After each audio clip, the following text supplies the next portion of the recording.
Ia e whapena te whatalofa tu si o tātou ainga, e le soa whaman mālolo tātou oli whaolo Jesu Keriso. Praise the Lord.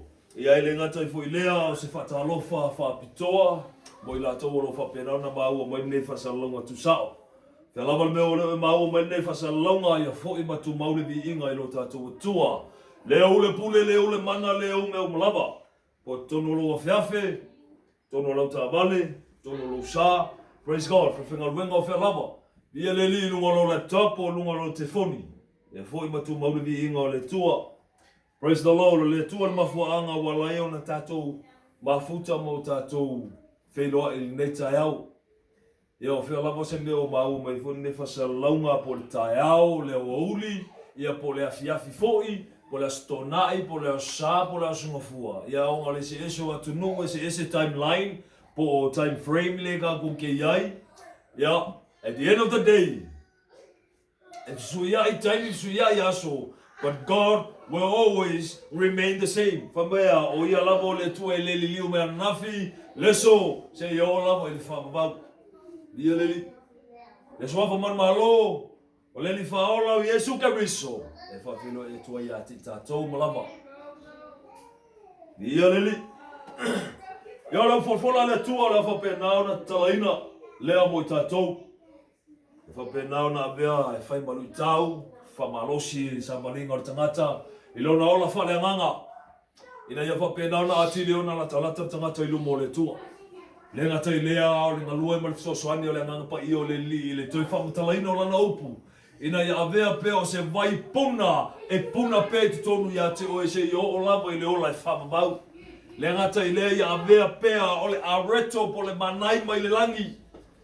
Praise the Lord. E mawhai o na whapena o na tātou tof sia, e lunga o le la o aia le tua. Ia leli. Praise the Lord.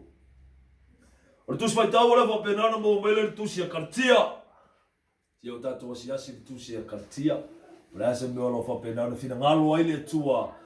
E na ia whapena na avea ma whamalosi mo oe mau ma le tātou sāwalinga. Nei vai aso maso toe o le tātou wola. Kartia lo nam tā poe ono. A mata lau whai taulu whai upoe fitu.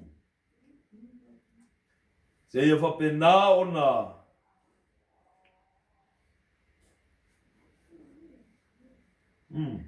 whangata mo le whai upoe iwa. Ia usi lau whawhonga lau whai tawina. Ia la koe la kon kusin mta upu mo le whai upu. Kartian mata upoe ono le whai upoe fitu se whangata mo le whai upoe iwa. Wapelo le whai tawina. Awa ne whaseina o tau. E le ulangia le tua. Awa mea e lulu ina le tangata. O le mea lava le sele ina mai ai e ia. O se lulu ila le tino e se sele mai ai e ia ila le tino le mea e pala. A o se lulu ina le anganga e se sele mai ai e ia ila le anganga le ola e whabavau. Awa ne tātou whapala i le amio lei. Awa o ona po e te tau ai tātou te sele mai ai pe a whai tātou te le whaavai vai. Praise the Lord. Petawina whaperetania from the book of Galatians. Galatians chapter 6, verse 7 to verse 9. But do not be deceived. God is not mocked. For whatever a man sows, that he will also reap. For he who sows to the flesh will of the flesh reap corruption. But he who sows to the Spirit will of the Spirit reap everlasting life. And let us not grow weary while doing good. For in due season we will reap if we do not lose heart. Tato wifo matalo ilu mo le tua. Lele yelo mato wale o mato whetawina lau fe au nei tai au. E te talo atu ia te oe whapenau na e sosoani. Ma whapenau na ame o ola upu le li ie. Te tono o mato loto. Awa lau whetalainga e lefo I fua lau upu le li ie ia te oe a te whamanuie so se me te awina atu iai. E fo ile vi inga ia te oe ina ia whapenau na toi anga tono o mato loto ia te oe. For us to get right with you, O Father. For us to be real before you. And for us, Lord, to surrender our lives unto you, O Father. Receive le leo leola. Ina ia whapena. Na awa ni o mato whiungofi. Ai ia whapena na tu maupe ia mato le loto oli oni. Ile ngalua man puna wai. Ina ia whapena o na ulufale le malo. E vi ia oe. Masanga vi ia oe. Ia fo ima tu maule vi inga i lau. Fio aninga luenga tu ilalo fo ina le rio lololan. Ta lepe ma wha lea o ngaina. Ma, wha o ngaina lau me whenga luenga i whatau maa. E fo ngaina lau upu wha uma mana i lunga ia i mato uma. Lo mato atua. Ia maua lunga i so vi inga le li. Ona o Yesu ke riso ela tua netal. Amene. Amene. Amene. Amene. Vi ia le tua. Ia le li. Ia, e whapena fo i ona toi whapopo. Ile whawhelo inga ia le auso lo whapenao na maua mai New Zealand. Praise the Lord. Whamanu le tua ia te utou. Maano nofo talo, maano nofo tapuai. Praise God. Ele ngata i fo i lea. Ia. Tātou tamā matua, tina matua uso mtu whawhine. Ia ingon whatua tua. Ia whaifoi o maua mai fo i stangata o lo whapenao na. Tau mawhawhau e ofo leola mo leli. Now is your time. Lo whapenao na ngalua le tua ia te oi. Ia le tua. Aisea, langa tātou te le loa lisi 5 minuto o tātou wola. Al whaftai le tua lo whapenao na whatumawina pele lo wholeli i runga ia te tātou. O lo maua pe tātou le mana mai te tonu. Ma le mana mai whafo. Praise the Lord. Tātou anga leo po le tua ne tai au. Leo po le li o lo whapena. O na whaalama ai la apostolo Paulo na aventus tu singa i le kalesia kartia. Le toi whangu mo toi whamanatu i tangata lotu. Le tangata o whapenana tau o tangata whaolaina. Ale me whaftai e le tua o lo whapenana tau longolongo pele upo le li ma mai le whangu ma le whamanatu i ati oe ma. Praise the Lord. O na pule la ia le oe pe te whalongo iai, yes or no. But at the end of the day, e whapenana tatia le upo le tua e avatu ingai koe la langa i lunga. Whangu ia ki oe koe whangu ia kia. O whea kongo le ka kia e le sawalinga, le kamoenga, le whinga unga o lo ia ngei. Wamai le upu por kaulongolongo le whea aua le tua, whai mai aua nei whasise ina o tō. E le ulangia le tua. E le ngakala i le ai koe saurisi o ngā whapoponga whai mai, o le whapenga anga lului le kingo, e se sele le kingo, o long kaumu unga, whai mai ea e pala. Ai koe whai mai la ia le o le lului la lea nganga, whai mai se sele la lea nganga, o long kaumu unga, whai mai o le whapau lea. O le sele, e ma whai o ma whakakia ma mai koe aka ngia ka mo e ngā o le ar koe ngā lulu le lulu e ka kou. O i o lo ka ua mai e lua koe ngā kirisianga o lo ka kia. Ma me o kirisianga o lulu i la le kingo, ma me ka o kirisianga o le lulu i la le nganga. Praise the Lord. Ale me maka ngofie, le upulang ko mua mai ai whai mai aua ne i whaseseina o tō. E le ulangia le tua. E ma whai unka ko wanga i le loko, e ma whai unka ko o me o ka ko mafukanga, e ma whai unka ko kurivai, whea ma whea, e ma whai unga e pese ma e whai mai, o lea e whai lau lotu, lea o ke anga pongi, o lea e whai kaura kuspaia, o leo ke alu le whalo le whai au, o le whaku mawinga pele lo whai ai, mai makiwa, al sili, lea ko inga lulu le ke lulu ai. Pamake olo e kausi pe kusa male upo le tua. Ele ke la fo le upo le liva mai awangi whaseinga o kou whaseinga ia. Whaseinga mo me ka o mase. Al sile va pe i o nga mai o io pe va pe i o nga ilo e ngaka me ka o le o mase. Pe a fai e le ka kia le upo le li ai le se mal malamai. Ia le fai mai foi o le alu le falo le tua. Le fai mai foi o le lau inga me le o le tua. Le fai mai le falo mai lunga ki vi falo mai lunga le ki o sip. E tu so le upo le li. O sili o ka mau e kuso mo le upo le li o pio no inunga le papa falo kanga. O fasalo ko inga o le li falo la pio fe kala mai a fasalo to ina le atalia sa loto mo fa mau. Praise God. So le sili la ngai foi nga ka kia yo o kafa ia o ko fili wa ila ia le o ma fo fonga ma ko fa penga nga ko manga ko yo e le o nga o lu mo le tua is it real or is it fake?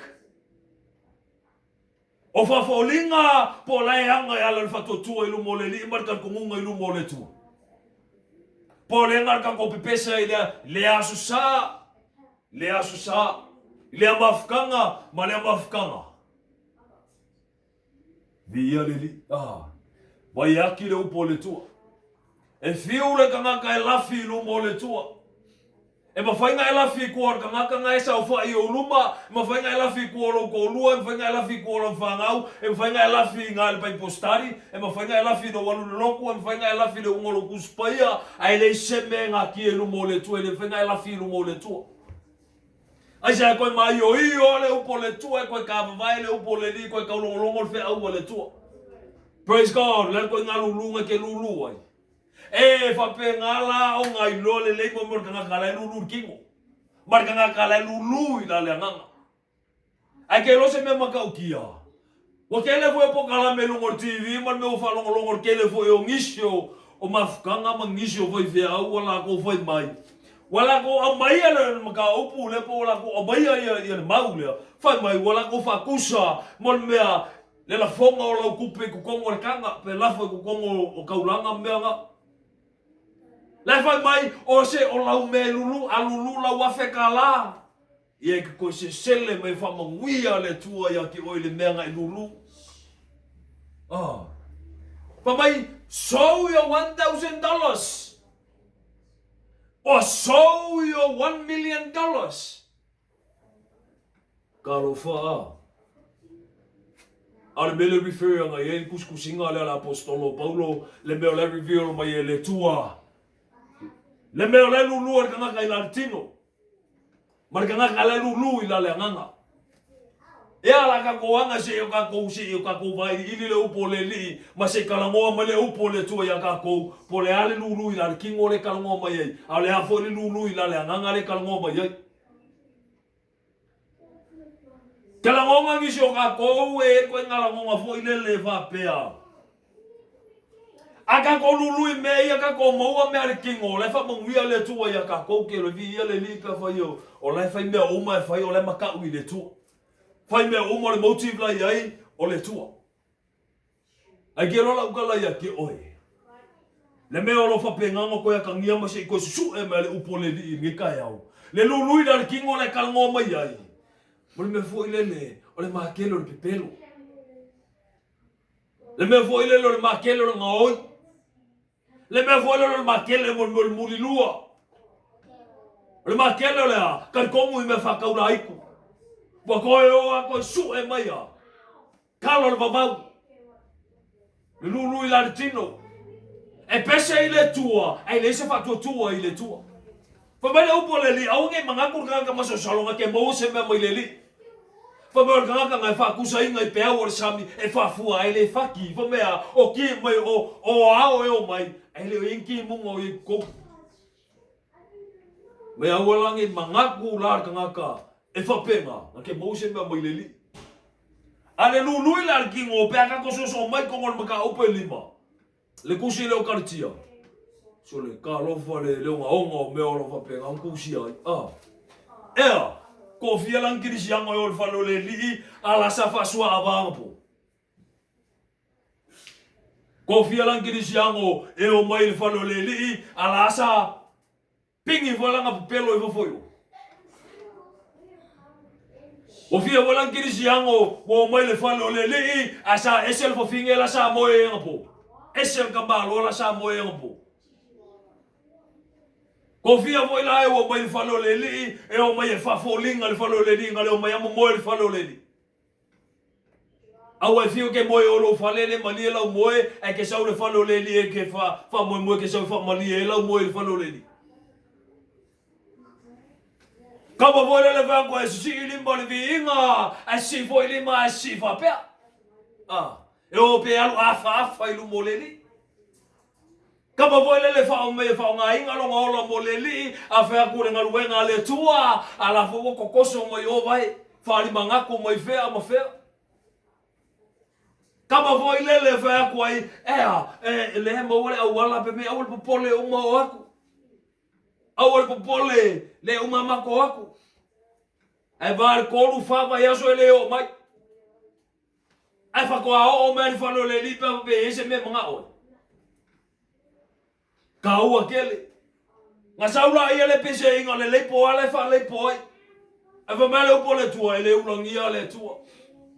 Ele wha peor kama fo ile le ngā lo fiaro ai lumo le li me ke mga o ai, ai pule a oi lau mea ngai whai. No, no, no, no, it doesn't work like that. It's either, whakalenga Yesu, it's either, oro e au whakasi mao. O ngai ke against mai a kia, whakalenga ngā leri. Whabea. Fumai o le au whakasi mau, e whapupuku whakasi mau. O le au ese mama o mai ngā kia, whakapeape. Ai ka ua kele. E o whai ea la le whale o le tua ma le me ke sawe whamani e lau moi. Ngai moe ala ia lea, ke le me ke sau empty, e koe alu empty. Ngā fisili akula ia roka ngaka ia ke oi whamai ia le ngā uswanga le la loko. Ai la kul fisili ole ale maku ole la ole ale fe au ole limo o ngi kai au alo foi mai ya la foi mai ale tu ele amale ka o sa mo ka ko nu moleli se ku sa mo ila pe ke mafuka mo mafukanga le ale fa pe nga au ngala langa masusu elo o langa me ko finga u nu mole tua e ma foi ala nga mafanga ka ko ngofoa e ma foi nga kele ka ko ngumela ai sorry asa me e ma whai alanga kia ia o i lisiku ai urufale ar whana ua le tua. Ho i ale vi inga le li. Le koe la langa inga mar koe whangu inga. O psili. A kurai lau vai whea ue la unga le upo le tua e kuri vae mai kalo inga ia wapenga o ngā makua. Koi le whea ue le tua e whangu i ka ngaka inga koe wheala i runga ka ngaka. Ia mangu malo inga ngia nganga mo malo le tua. Po le foi ko ko yang ko le fea wa ga ke fai ki o mai fai mangaku. Wo mai o kalinga e fa pese ko pe ya la unga la kuai. Wa umi kele wa umi. Ai nga e maka nga por ki vi e ka pua e lau au nga foi sa fa ya inga lau mangu Samoa e lau wa vale solo lau ki vi. Kongi lau ki vi. Pisange lau mai moa ko kiki e kuange ilunga fa lo ai o kau au. Ale fea ku i le whale o le li, i alo inga nga o la kapi ia mea ngai ni mawhauwhau. Sua malie le la kapi, ai ngalo ia o ke wawe ala le kai au e ke alo e ave lau ka poa inga i le tua. Ngalo ia ke oe ele makawha ioi ma mea ka o kirisi yango i lumo le li. Ile a, leo la whapai inga i lumo le li. Ile a, le anga o ka ngaka i lumo le tua. Ile alea, whiriwa inga o le mawhauwhau. Inga ia, langa onga ma koe koma ngā koe kongo le kaulanga ngō sie e le li. Ngā whiriwa inga ile o lor ka ngaka inga ia, sau whangai le malo le tua. Praise the Lord. Ka ua kele. So e mawhai alanga ka ko whanongolongo. E mawhai alanga e aka leo kele. E mawhai alanga e whai mangaku. E awange ngalo ia kako, e mo ka kuku lai uma ka ko kasi luma o le ngofofa masingo o le tua. Awange a vaele fai mai o kalia le whaoro kanga mai me fai maru whanga ia ke o e ma. Aise a langa mai le upo le li fai mai, awange a versa o konga e fai mau fiufio lang sala. E kele o whengi me ke maka le ula ka pia nga po, pupula o lau maka e la unga le upo le tua e fia moi mai. E ke alo e mamaka ki whanga, papa ka o ki whanga, e aka leo ki kele, e tiusu ko o ki whanga, ai whai leo po le tua ngai ke moi. O se a mio la le a mio tua la nga o e se ka unga la ngai ka o le whanga o le tua. Praise the Lord. Au le whawhoringa whenga o ka ko me lumo le tua. Ma leo po le li, be real before God. Get right with God. Repent before God. Why? Because God is not mocked. Ele ulongia le tua le ka po e ka ko. O ko kero ka ko fe mangaku ngai le tua. Na fa mangaku ele ka se opu ia wa vangi ya sa. Wa ka mo fai ka ko so mai le tua ila lor ku langol ka. O pense ia mangar ka. E mo muanga ia e mulmuli mai le tua se longa o ke ka fa mi ngoi le tua. Ele ngalu e fa pe ngale tua. Pamaile upo le liva, but do not let the Lord pass you by. Ele se coincidence lo so fa imerge kai au. Ele se coincidence, ele nga kaya ki oile ke sa fai mai kongol mafkanga le, a oenga ke mai mo mai fo. Ele se coincidence. O wala ka pe nga ngam sa ngi ele tua, inga ya ko fangu le ola fale nga ngol nga lu moleli. Praise the Lord. O fa fkainga ile tua. O le lo fa mongi nga o le tua. Le ko ima fangu ola nga upu ya ki o ma. Inga ya anga ka o lu moleli. Inga ya o fo mea nga fa pe nga o nga ka kingo ilu mole tua. O silly. Le kai nga fa nga fo winga ilo wola ile aso po e manga kua le aso nga surrender ilo wola ile tua. Po e manga kua lo ka kingo nga fa ilu moleli. Le kai nga fa pe nga malingi e yolo i maka. Le kai nga ka kingo ai ma minga wa kaya o le upo le li nga fa mai se wa ese lo la monga. O fa lo ko le ko kusa por mesa yai. Ngai kau kingo mai me fa pea o anga o Yesu o ke mo wa so lo konga o e ko mangkua lo kau kingo nga safa por nga wa kafea kwa nga kau kingo kaua ke le ka ko le ko manga kua kau kingo nga ka isi ala ngalo poleli o la upu ngai kau kingo e po la upu ngai la fo e fa ka wa me ko ngai oi e ma fa fo nga fa sala ngai oi le lulu ila le tino le kalangol lulu la kingo kalo fa ya kako mga mia kako le ngalu le ngang pa io le tua mga mia kako le koi fo i mai le upo le li ese ka jo so nga pa nganga kalango ma fa ya ku yai le me la sanga lu e nga luenga fa ku bana. Gospel music is not enough to build your spiritual life. Ele lava pese fale nganga fenga pu ele ola fale nganga oi. You need the word of God. E manga mia le upo le tua e akia ele ola fale nganga ngaka. Lava fenga man mama ka go fina ngalo le li pe va pe o fe ka winga ka go le fe pa ia le tua. Pe va ele fale ngolo fa mo ka ko le nganga pa io le li e interpret le upo le tua. Praise God. Alana melo mo yai. Wa makele ala ka ko kamanga. Kama voile le falo el poto moto. E fia ilo a ele ilo. E fia mal malama ele mal malama. Nga fa ku le nga wa i mele upo le li. E fa mai se o we lava e kasi al foi upu ya. Ngala ku la ile fa makala ngala ngefu al mele yai. E fa longo e len kalinga e fa longo ai. E fa mele upo le li o ai se inga ye kalinga me inga fa longo ia. Ale ngal kalinga o le nga yo kalinga fa longo. E fa mele li e le kalinga e le fa longo. Fa mele ke me mangiso al kalinga. E ke me feu al kalinga. Ile ale le ko fi fa longo le upo le tu. Le ko fi fa longo le o inga le upo le li le ko fi fa longo le me o lai feka lai mai le tu anga le al mele manga oi. E manga oa, kalia ngale mea. E mawai mea kingo. Kalia ngale ile mea. E satisfy er ku ngau ngale yai. Kama vole fie ka kalo ile tua le lie fo ai, mase fane fo se yo mo fo ai. Le lie fo ai, mase ka vale se yo fer wa ai. Le lie wa kale la ba ai ele ngi fie ai steak. Le lie fie mo ngi o se mai fo. Le lie fie mo sa unga luenga kele kupe mo ai. Le lie fie kumula penga ke un kupe.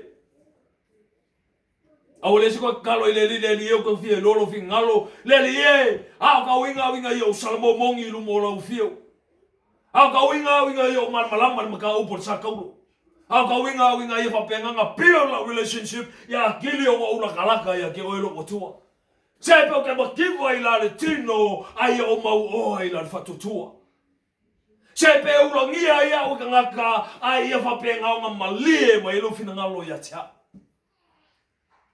sepe ingo ya lo ainga ya kiau ai fa penga nga exalt oil o tua ito tonu o le au nanga asinei me fatawa. Praise the Lord. Ya la melo o taking ya ko kini officially la se me sa ka kalo ya po la vola se me sa ka kalo ngel kayao ya oela nga le fa me ya o le fa la lo kumoe. Fai le mea ai, fai ka kalo mea ai. E au for kai me o ke ala i kai au e mo wala i vingi mo le va veau fai la kakalo o sili o la ngai kakalo. Ngai kakalo ka mo ngai kakalo a o ia mo. Le ia va kai le malosi wa fo ai mai atiau fa tai o le mau le ola fa fe kai lo ko lua mala fa ngau fa kai e kele kakalo mo ska kale ka wa so fa le manga. E kele kakalo inga ia fa penga mala ve inga le ola lo uso lo ko finge mau le malosi fa le nganga. Kele kakalo inga ia fa penga au sie o le makua fa le nganga. Ale almenga ngau ngau meari kingoa ai o mai fonga o i se kalofa o mea ngā lesa ongi le tuaia e suinga a le purunga ngau i le loko le kiri siango. Praise the Lord, o mea lau paleli o ai loa tino fai ngaluenga le tino o mea whapenei o le murilua o le whaitaanga o le ami o le anga o le mata itu o le ifo itupua o le whaitonga fiti whataula itu o le whaitangai o le whemeisai o le losi vale, o le lotoa, o le finau vale, o le vai ainga, o masenga, o le mataua, o le fasioti tangata, o le onanga, o le poula, ma mea whapena. O te mua i ta watu nei a te o tou, e peo na o whai atu ana mua. O e whai mea whapena, e le whai le malo le atua mo la totofi. Ia oela nga ke whai mai, au ke le mulu e kasi alo ko lua. Au ko fia kanga e fiula vale inga ua. Kau so ala ka vale lungo le awala.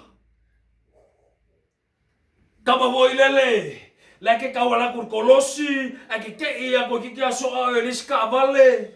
Anga ke whai mai o e kasi lo ko lua, ale whai mai le upo le tua, o e lo toa, kanga ka fiula vale, kama voi le lo fiula vale, sa e mau ki oki ngō fie la vai kaini, ale a fōka e langa mai lo mau ki oki ngai vai kaini. Ai kau soa o e ka vale, e a o uma fo ia upu mai I ma onga e la ua singa ap ka vale. Wa bangalo ya o maka upor sa kaulo ngalo ya o ngaka vo ile fa mai. I'm a man of God. I'm a woman of God. I'm a man of prayer. I'm a prayer warrior. E kau so e ngaka ka fiu la vale ye. Kama vo ile va va ka nga ye. Kama vo wala lo vale ye. So le kalo fa Kama vo ile wa sauri ka ngaka. Ia, ka koura leo tane. Kama foi lele. Ese malu a ngelu foi lele. A saunge I le whanu le li pere a ngelu. Kama foi lele kene ngā whai kakalo yaso ia. Lele ie foi mai lau a ngelu tausi ma te momoe fatasi. Ngā sauna ele peo se a ngelu kausi foi lele. A ele loro makua ke mongia o la wa mio salmo. Ka ua salmo I lungo le tua. Lala winga le whamkalanga, ka koi o kange o whai ko ainga, whai kai kolua. Ea po e wharkau lea lea o ngai whai lau kengi, a ngai whai ngā lau kengi. Ke fia kama mamafa solo. Kama voi lele, e whai lo se kala se kamai ka ngā kai whakakau lau kengi e po lau kolua. Ka ilo fo lele o ngā whai ai, voi lele kau wawonga ka mai kongar pa. E whai koriaka, e whai, ifo koriaka. O lau waru, ma kua ngalo ia o kirisiang. Kua ngalo ia o ka ngaka o le tua. Ale fa mele o poleli o le e ola I meartino por ka ngaka le lulu I mearkingo se sele mearkingo. Ia nga umala ia le wala ku kongi ale o lau kasi masau. Lau kasi fo I le ke pese ia vai kaini o lau ka makau ale le fo is ngaka. Kama vo le ke nga pese ku pulanga mga kalkongu se o ka ngaka ku kasi. Kamore kasi ya kama fa ke ivo ilele sole vai lau kasi nga ele salamo ele sawa yo ele malo le tu ave lau kasi nga ave fa ka ua lo salmo ilele fa maula lo to ilu mo le tu Ya fai wer kama foi le ya pole le anga o me fai ngaluenga ai ke kama fai impress alo ko lua ke kama fai impress alo kenge kama foi le wo ar ko sfulo nga ka fai mai ai e makua e pe o selo e la vai ka wali sa mori lu moleli e le ulangia le tua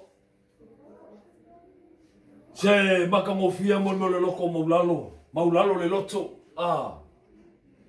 ia maka ko foi lele kama wole wa velo la kasi ai uma fonga e faku tamafa mangalo me tia uma velo la kasi ala sanga luele nganga pa iole tua mafaku yake oe atali alu ese mayai alo wa fai mai alo kingo fai mai se longa se koi va vai ale woli ire lo olanga kuai ngai se longa se koi fa kepa lo olanga ngai wanga olanga sai le olanga ngai ai fai me sa uno mo le tua sa ka ol fanga ngol kosa a le ala koi filo o yenga kalo fai ke oi ya ngai la kula ia le mo lo ma fo fo ngai le lo sfu ka usanga kaluai ai la ku kasi masau mai or kanga kayo ya ngai koi mkelele me ke baka ngai lu mo lo ko lu ai koi maka ngai lu mo lo fanga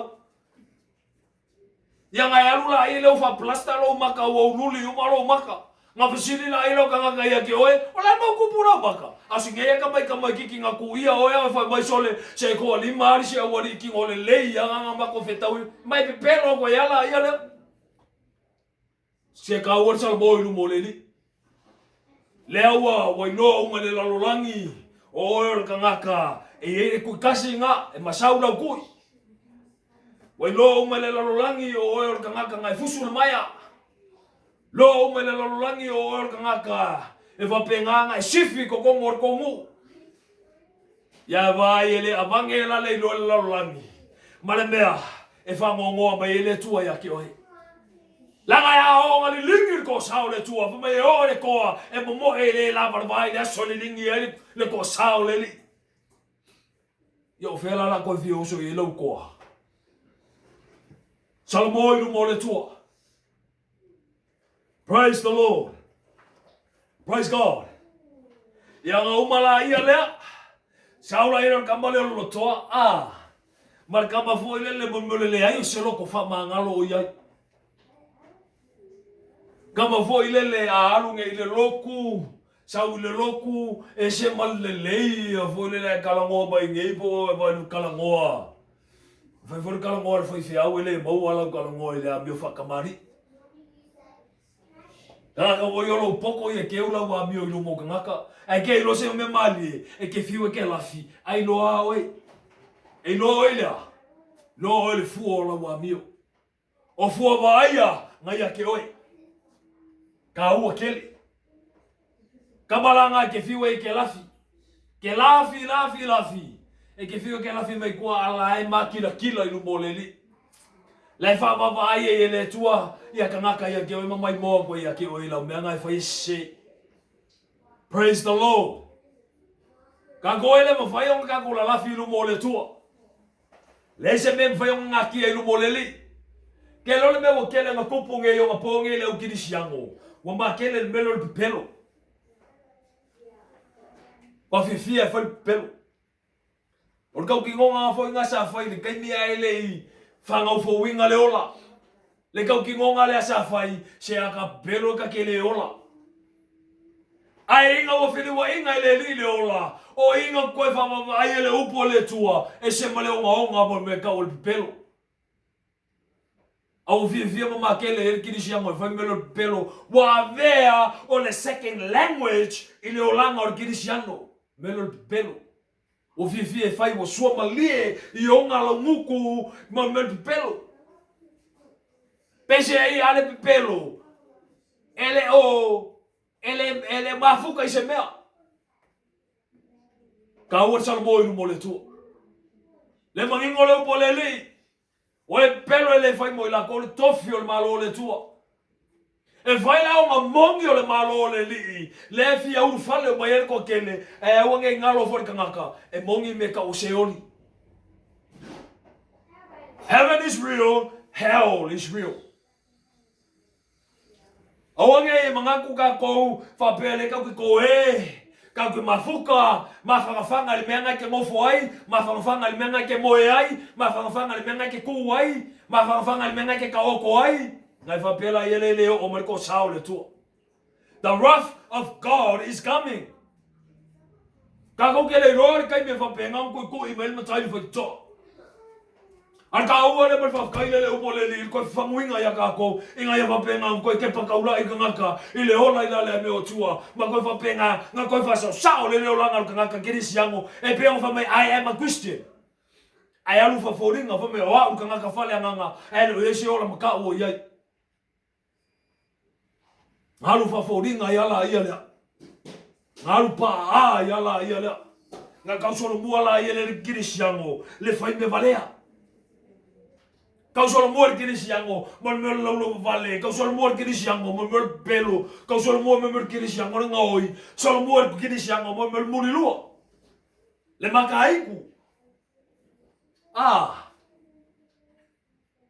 wafia foi la semea fa lele ngamakaiku kirisiango po Oi ngaka e fa penga pula mai o maka foi lele ko ya ele emo au maka wala popoa la popoa le ovolo maka iku salamo i mo le tu kama wale ke fa ka mar kama me foi lele pese ile no mo maka o lo uru le no mo maka le fa ka fa yo kama foi lele o ovolo maka iku no mo ke fongi ovolo maka iku vea I ko kongo alo wa feafe. Wai koe whakirukilo ai lau whangau. Wai koe whakirukilo I ka ngako ole ainga. Wale koe yese ola makau ia ke oe. Au fea fongi au kusi me kasingi o ngai ka suru le lolo moenga. Kama wale susu ele moenga, koe susu ele nga malisi ia afu, malisi wa malu, ai suru ele me kasingi lolo inga. O ale lau papa vole wa kango vange wapea ai sunu ai ale lau pepa ngau be vale ale kong salmo ai kele kango e susu e loko ai pape nganga ke wele upo le tuinga ya wange yang sala I moleli ka wer salmo I mole tua e fia la maka le playboy fia la maka le pro movie ai afa ko le falo le tua ai sa mo le falo le tua Avea pa vivi I lumoleli, e whakanga vivi I lumoleli e whaforinga.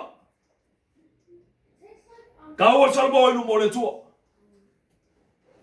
Praise the Lord. O kia miola ngā uskirisiango e whai. O sea mionga la ngā mamorkanga ka whamai ola, whare nganga. Aua, o e ngai fie whai me arkingo.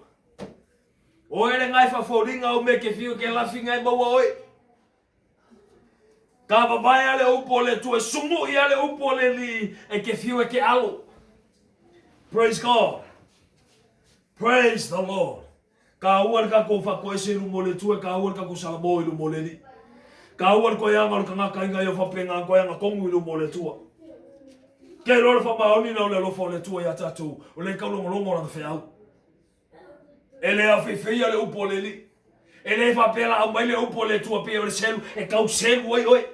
Pe a mai le upo le tua pe o le whangu e u wha momosi ai oi. Nau, wha mai o le peru e sili nung kau wha mai peru uma. Ngā ke vai inga le mawhau le loto o le anganga o le kangaka e o le ngaunga kingo. Le se me le aki e le upo le li. Inga ia, vange mai whawha awange mau se a onga kongo le olanga o kirisiango, awange i eise anga sala I kongo le whalo le tua. A inga ia, o la makaka o kangaka o le sili.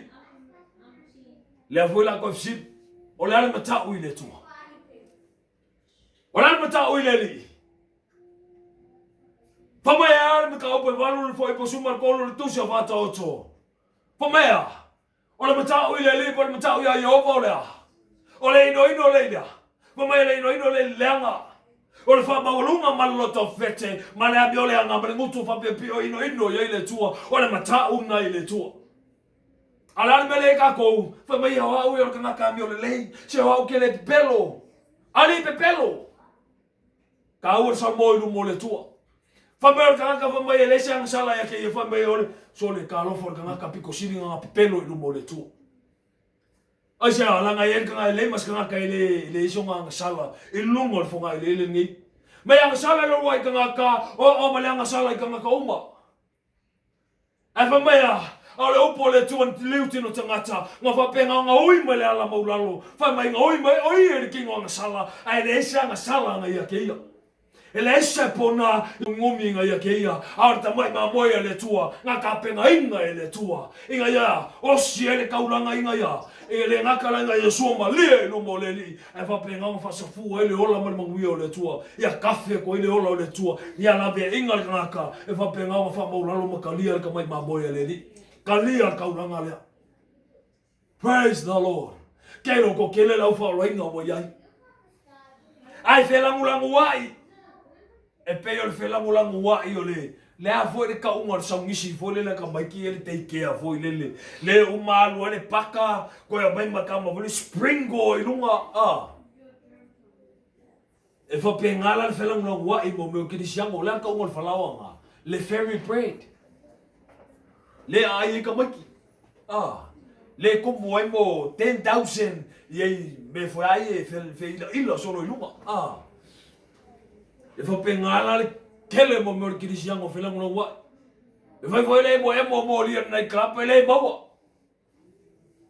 al sele o la kwa nga fa ola inga o e kanga ka fa ola inga le kanga ka fa ola inga fia fa ola inga ele fa ola inga mo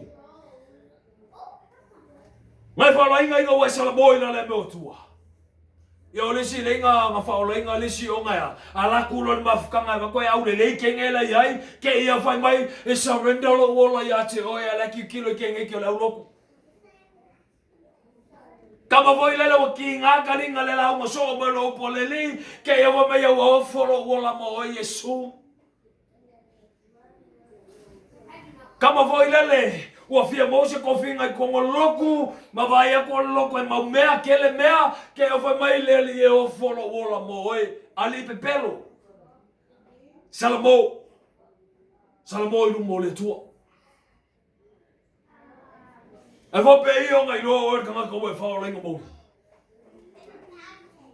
e kele me balingi o loi maka ai ke ngau le sua susu e le suia o le upo le tua e va penga kia e lo olanga le kama voi le fsili o le ale umi kalunga e fa o lainga ai va ku pe nga mafi nga fa o lainga ai po nga le langa fa o lainga ai au amaka nga wa ia fu le au si o le makua fa le nganga le ngau le loko le sa ili me atau le tua yo fengi me fa o lainga fa o lainga ale fifi fa i merki se ka lo fa ya ka ku awange fa shenga ka ko nga me fa pea kama voi le me ka wanga ka li al fa o ka nga ko le ka ko relax awa ele se relax fa ye ko ngol fa o ka nga le tua vai ola ka vai o me ngel me nga ko por fa na mo Israel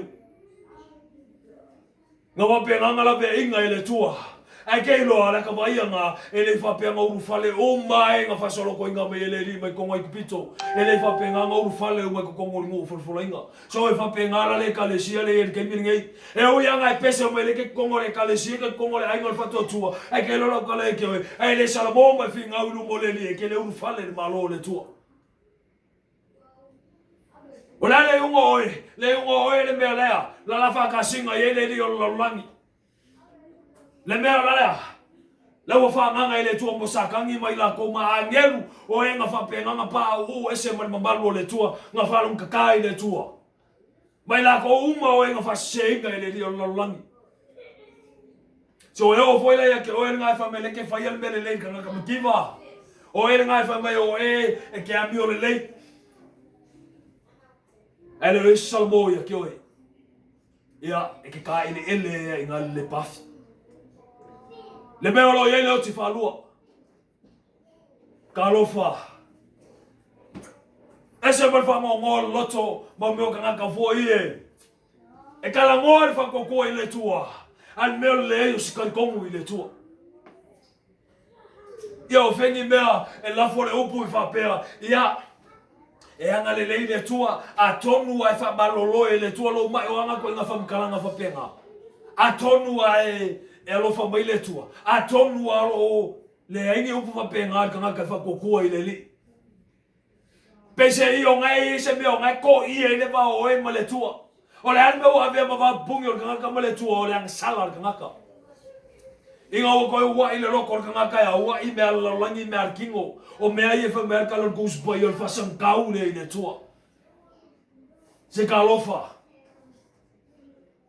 o le mea nga whapenga o nga wawai e se inga mai e le tua ka konga ve se me lalangi whasalo ko inga mai ka konga me le se au nga inga ia whapenga o nga whakupu ma whalauola ka koi whia ia ao le tua ma fuka ma le tua ala alme ua iai ngar kamfta po lai ku konga le wharukanga koe liu nino loko koe ngau ngau i mea lalangi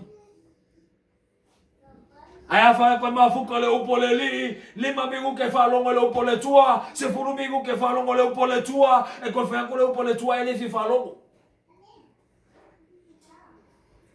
kama voi lele ya leo makabaka nga po le se ka bua ina mangsa bo nga po ya wa ye fo ya e wa kele akala ka maka alu wa ye fo ya e wa le kaukala ya le si o nga fai inga langa mangsa bo wa ngalo e le si le tua ila nga mangsa bo ma le si o nga ya kuwa ila mangsa bo manga ka ole fo kupua le ngol manga wa fa mo mola wa ula pi avai ke lo kapua il mangsa bo nga kapua ilo peleki ya wa fa mo mola o peleki ya fa lo nga fast food le tua ole fo kupua manga nga kio la ia le o maka manga ngau loko ia ngambang malolo mang saboa e le se ngau loko inga ia fapenga nga sau fangar ka ka ole ka wasol malole tua aba ko e moer ka wasol no moledi mola ko ese ngau ka io loko mar kio e le ngau ka i ko fapenga ko ka kangi o kuli vai no moledi a fa ku mafka nga kuspa ia fa ku mafka nga kalo e ke moi lo loa ia al fa ku ngar kolu va ver ka lo ngal mangsa boa e ke ala le kar kasi e ke i mai lunga la mai mo le va punga la ki wale va nga e pupulu la ya furu mo la ki vi mai fa ku nga ka o e ko pisasis se ka lo fa ya ke oe o me nga ka o la i me arkingo fa fi i me arkingo ma como fia nga le opole tua ma le aki nga le opole li e fa penga nga mai yo makava vai uma me uma praise God praise the Lord wa ba la tali ma la fine fi le tua ma lo fa le tua me sasa ma o i eleli kaya le opole tua praise the Lord ia ngai ngofo la ia le mai fai mai a pe ala valor ngala unga ka ko kafia aia a ale fa ko le fanga mai fale nganga alo fa mai se wo mole lo mangapa le a el ka me o sor ka ko ngai ole fo ku pual me nga we fa bo mualo manava salmo praise the Lord e ke fia ke falongolongo i mea e fa penga onga oli e lo loto e ke le fia ke falongolongo i mea fa penga onga fa mangoria i oi why because the truth hurts e ki ngal me mongi praise God ngai ka wasa mai foi lo olanga ka wasonga yai ngole fonga ku puala o mea fai ale foi wa mai oi me ele mal malama awe ko fili foi ko foi nga kupua se sala moi lu moleli awange mga ko ka fa penga ave malo le tua fa mo tofi le ai ave ese mo le fo kupua le tua mai longa malo praise the Lord kama voi lele ia la kala mo lola ia la ile mo ka kalo que pese me ngai lu fele loku e ke lo le tua ke ka ule la unga mai fu ale ma ko ke lo le li a foi wa lo le li fa kai ale ma ko ke lo le tua se ka lo foi ke oe le ke pese me wa lo le tua ngai ke ka wasu fale anganga le foi ngai lo nga po le social nga po fa also foi la live Vai fa penganga va ke sa mai kongol farkalapu e fa sua ava kongol farkalapu. E siva fa mai se la ngol social mako ekalesia le fai. Yo ve kongol kuspa ya ngai fa kauenga waku Yesu malanga uso fa mai ala osos ka ko so I fa se ka ko so I. Ya nga umala ia lea saura ia le orisi kenge kinga ngo folo ko ru yo o kafa saura si kenge ifo ya ero siva ai kia ilo ko ru elu ngai pe saura si kamalo ifo ilo ko lua ora ile mar ora ilo finge manga kamalo siva ala ke ngofo elu ngole laulau ya nga umala ia le soso ngalu mai la ia le ru fitau il fale ai umai alang el kayao e alu le se kau kurfa mangkunga o le se kai ivinga o le se kura ile upu o le se kalofa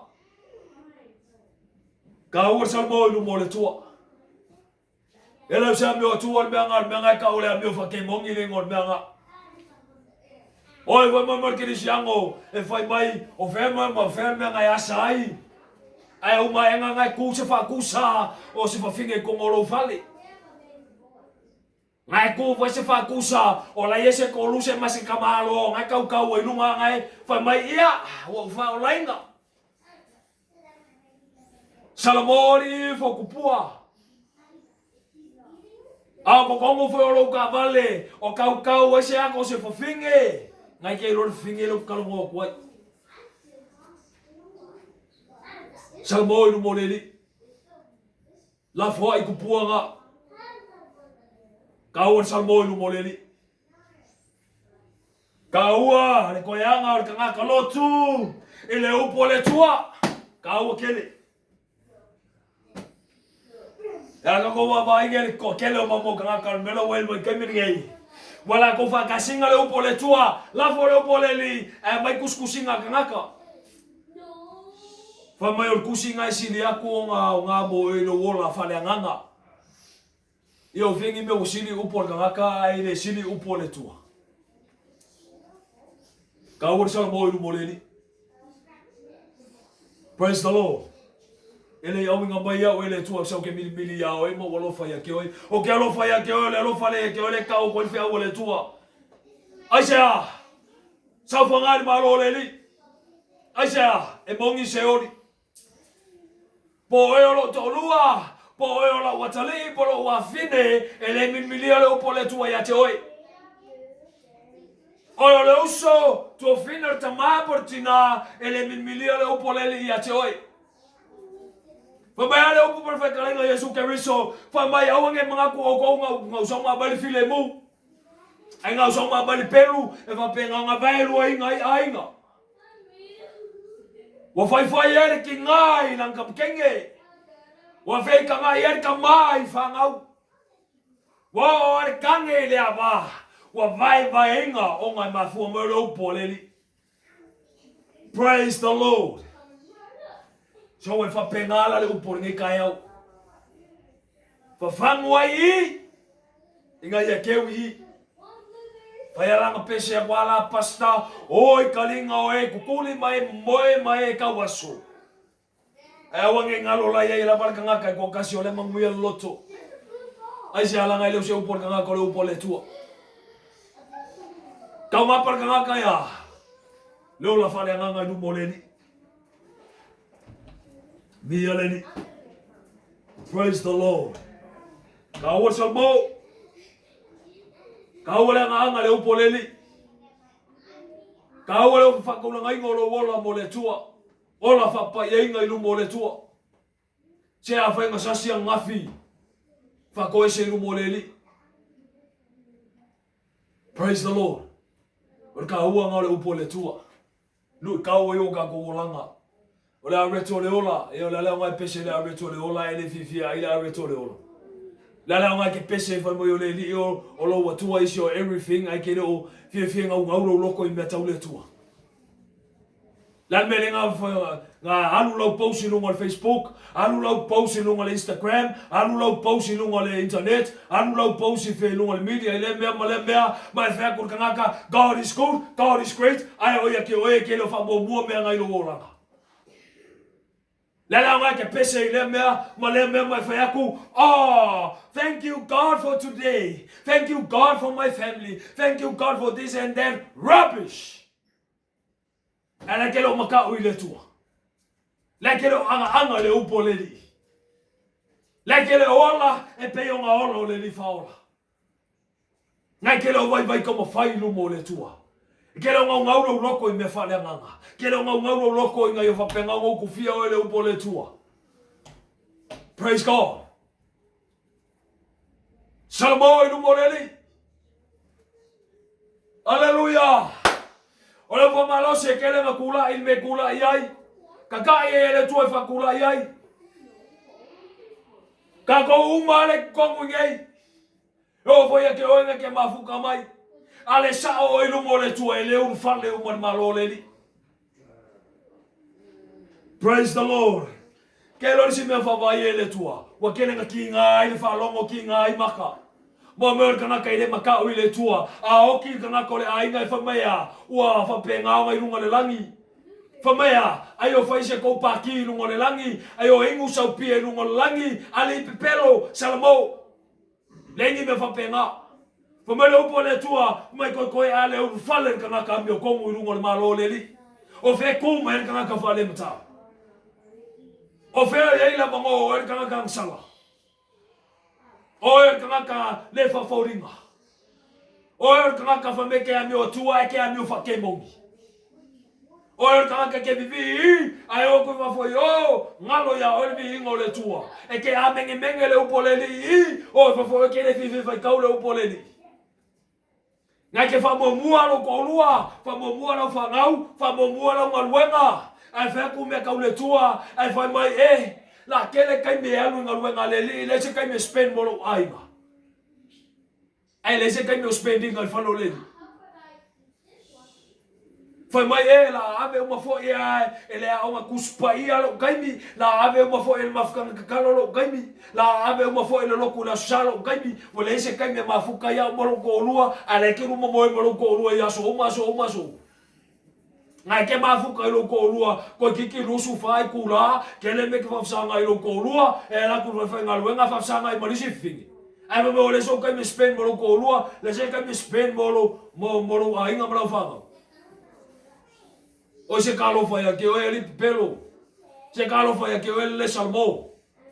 Ai se li aku spendo lo kai me suelo o kai mi oro ngaluenga. Fa mo ya o le kupe a. Fa mo ya ke o pa ki o wo. Ai le se kai me o le tua fa mo inga mo ya. Via le. Praise God. Salmo lo mo le. Salmo lo mo le tua. Hallelujah. Praise the Lord. Lo saile le toan tua ni kore ngaluenga. Ola ko ele fefe kau le pumongi le tua. Singa le sanko uki la ufe ngaluenga. Ava mai fe kalenga le kakalo ile oule ngaluenga. Inga ia fa penga foa ile ufe ngaluenga.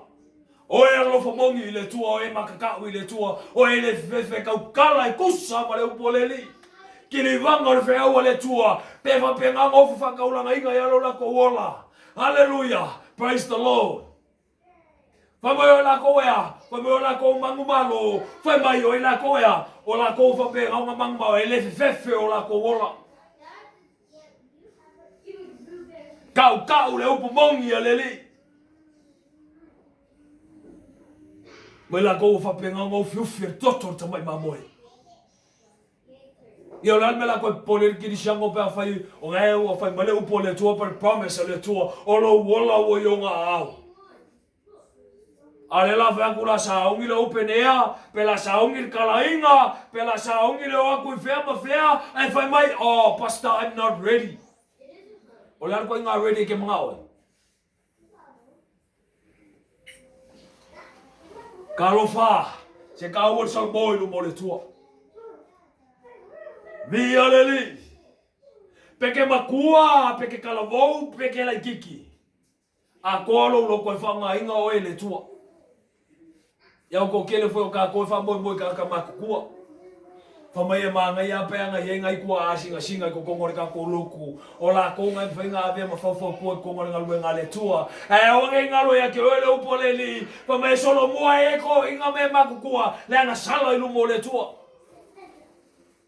ya la mela fa mo ko inga pe kusa pe pokor nguku por fongar ko inga la unga I me ala ngu ale se anga ile tua fa pe ke fi fa longo ya ngai paule me ala kalili ko inga sala mo ilu mo le Hallelujah. Kawat salbo ilu mole tua. Praise God. Say ko ki makalele le upenga. Say ko liwar ko far nga kamale ukanga. Loloko male ukanga sa ili le tua. Yo fengi me fa me mamalu kala le pe ale ele ngo. Yo anga me fa val vale ase kuro. Benga ka o fa mo le ngo e fa kasinga le upole tua mo fingalo. Ai pese mai o le fina ngalo le tua ali pepelo salmo menga ka o le fa ole ngaka menga ka o kauselu o menga ka o le afefe le upo le tua inga ya fa maria inga ile loko ngaka ai le la sa o le upo le tua yo ma kele ko kele nga ya se aso se kausanga fa penga nga mo le mawinga ese aso fa nga o se kaso fa fenga ya o mala ia le fa ina ile le fa kau alfa ka wali si ekalesia o ko ku ai runga ki a Kongo o ko inga o ko fai ala ko fa ka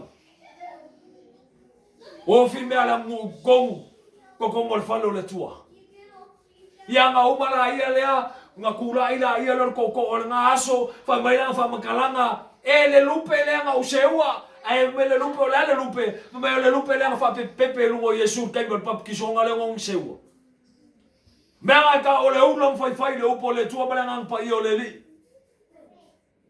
Awa mai ya. Inga ia fa penga nga fa mali inga fa fonga ka kam su e vi ingo ngaka. Aya o ka ole tua. O e ka o fa mai wa elu fa le li mar ka fa mai o la tali ma la fino le tua. O feanga ki kuai. Ka o ko mai o le upo le li. Ka awal man malam ber fea wale tua. Ka awal man malam ber fina ngalo leli.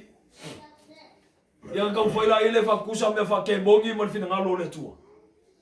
Ya o fengi me kala ngoa e kala ngoa fina ngalo leli ya uma fa me le sala upu me yang mua. O se kalofa ya ke o ele Samoa le ke alu loku anga ke ka mau I me ale ngu ma me ku fa pau o ya o me anga ka o me fa kembongi me anga o le ifo kembongi me anga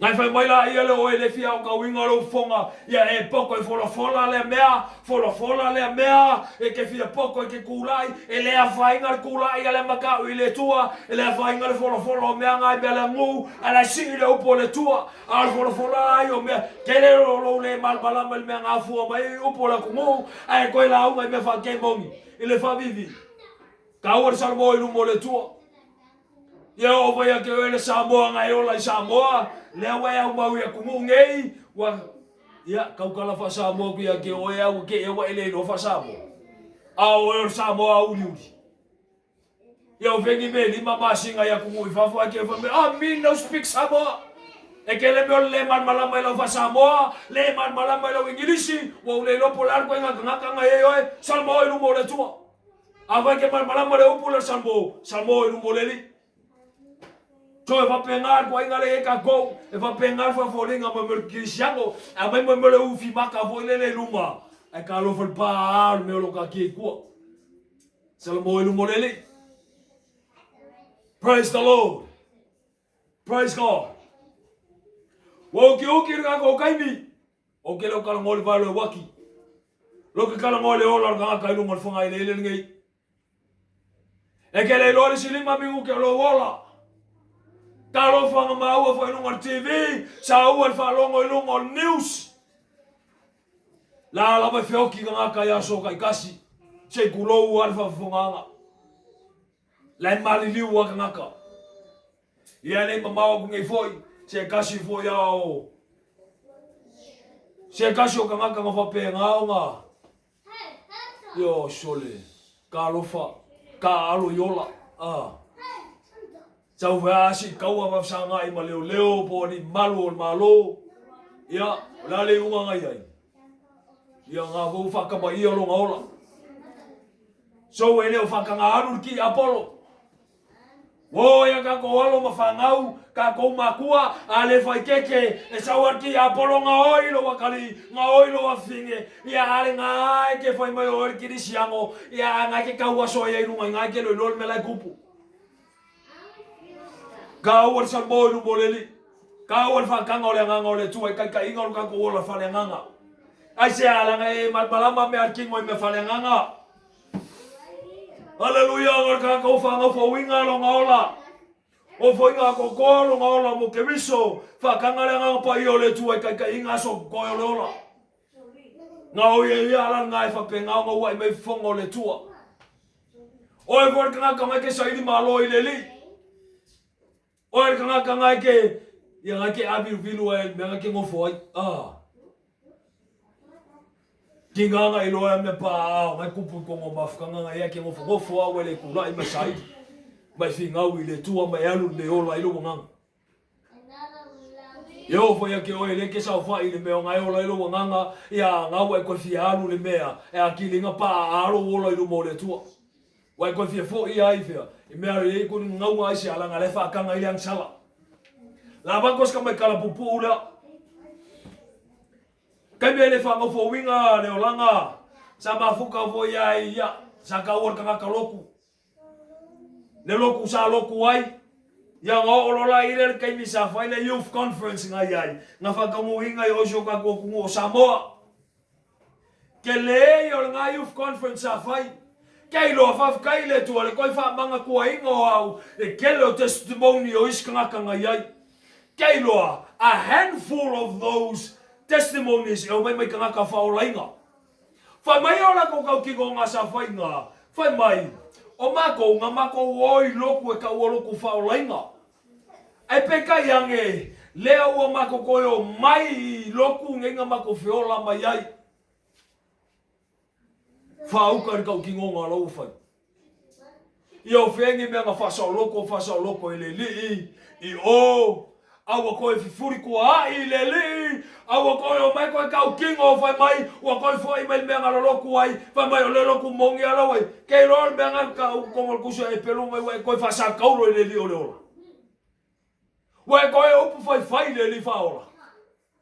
Whasa loko inga o e le li whaola. Awa koe whoi loku o lai amo I ani polonga. Makan kongunga I me se. Awa koe whai kau kingonga. Whai mai lewa koe o mai I longo whanga mongi.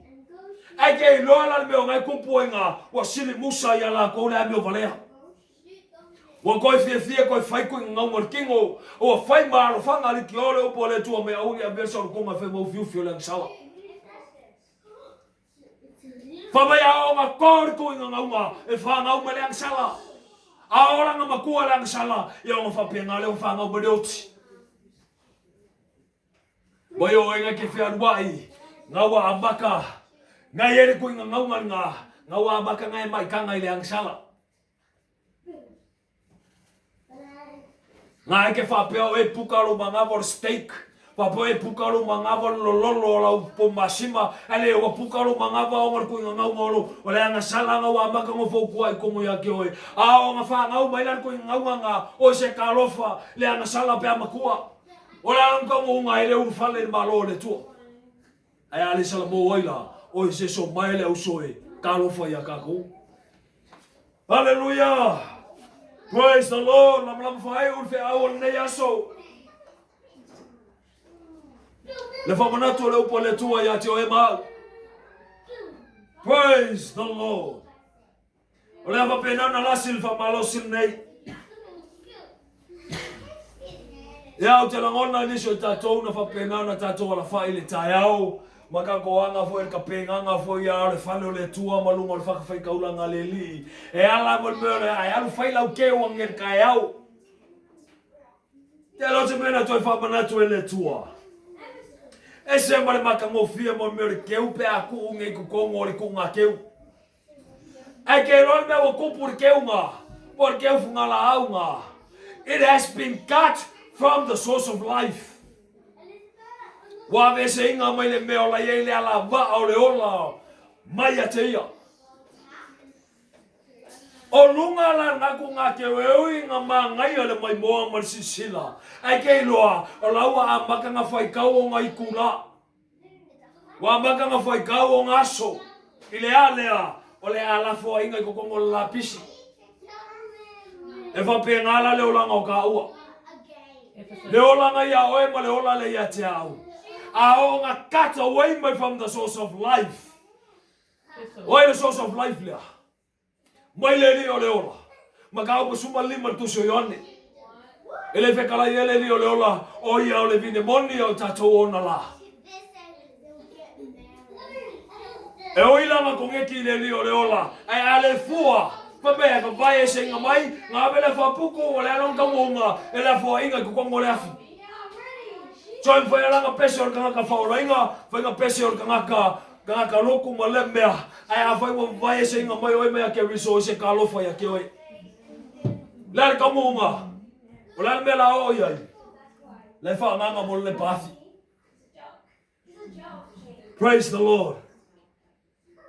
E wha taile tua alo wha penau na mo ora taimi ya te oi maa. There is still time. There is still breath in our bodies. E mo whai ona to sa mo i tā wailu mo le tua. E mo whai ona to yanga tonu tā wailu mo le li. E wha pe ngā ma koe. Wha maoni li tā ua o ngā ngailu mo le tua. Wha maoni li tā tā moenga. Wha maoni li tā sa moringa.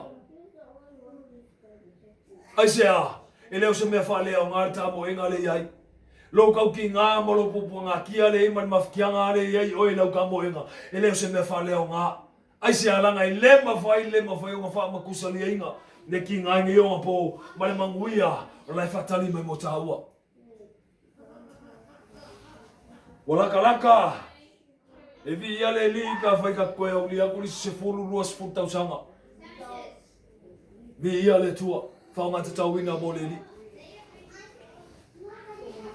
Ia o le angela le me kupu pe a alufa fo se i girisi ki apa. Ia pe a whai o man malama ka koe me ka urisi ki apa. Ia la wa whenga I pese le whiwha alua mai o le li. Ai ori ma ka opor sa ka uro ke le man malama. Ka ori sal mo ilu mo le tua. Ka ori man malama le whio mo mua mai o le li. Ai le man malama ilo ngā whiwha alua mai. Ia whengi me ke alua ka uhinga mo lo whio man malama le whiwha alua. A le whio mo mua mai ke le man malama mai ilo. Sal mo ilu mo le li. Praise God. Pabai wa punga le li faola.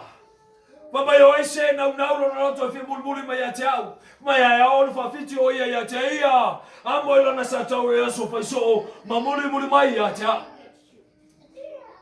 O mala ia le sauri si so o fea ku ia Yesu mai le li ese o ke fi mulmuli a ke oi. Pabai arfe kalenga le li faola. O manu fe le e o fanga I moi ai. O ia lope e lua e moi ai. Ale atali o tangata ele se me alunga ilo na au. Ale teili se koe whai so tangata. There is no room e whape ngā o ngā whawaiwai ar tangata. There is no room e whape na neglect e ngaka me pa ia. Le muli tai le li whaola. There is no room e whape ngā koe whakale e kako. Why? Because God is seeking those not only worshiping Him in truth and spirit. I find mo le kalesia le sa ili mai o ia mo le kalesia le sa pona le sa ila le sa manum nomi. Praise the Lord. E fa pe inga le sa pona. E ma fu mo lo po le tua. A vese le tua le pona. A vese le tua le manum nomi. A vese le tua le ila. Nga wa ila nga upu. Anga ila nga upu. Uska in fea wale tua. Praise God. Ko pule lo faleli. Verse 4. Ia koe wha wau.